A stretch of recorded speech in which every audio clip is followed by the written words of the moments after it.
ছাত্র আন্দোলনের এই পদযাত্রা কর্মসূচি। হাতে হাতে জাতীয় পতাকা, মুখে বৈষম্যহীন নতুন বাংলাদেশ গড়ার স্লোগানে এগিয়ে চলে হাজারো শিক্ষার্থীর এই পদযাত্রা। রাত ৮টায় রাপা প্লাজার সামনে বৈষম্য বিরোধী ছাত্র আন্দোলনে ফায়াজ সহ পুলিশের গুলিতে নিহতদের স্মরণে ১ মিনিট নীরবতা পালন করেন শিক্ষার্থীরা। এ সময় মোবাইল ফোনের ফ্ল্যাশ লাইট জ্বালিয়ে রাখেন সবাই। এর আগে সংক্ষিপ্ত সমাবেশে সাবেক প্রধানমন্ত্রী শেখ হাসিনার বিচার সহ ৪ দফা দাবিতে রাজপথে থাকার ঘোষণা দেন বৈষম্য বিরোধী ছাত্র আন্দোলনের সমন্বয়করা। ৫ই আগস্টের গণভবনের ছবিটি টানিয়ে রাখুন, ৫ই আগস্টের পার্লামেন্টের ছবিটি টানিয়ে রাখুন।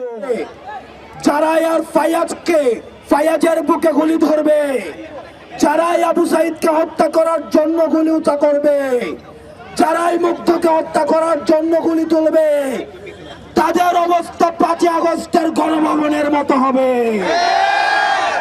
তলাবিহীন নৌকার মতো হবে, পয়টাবিহীন নৌকার মতো হবে।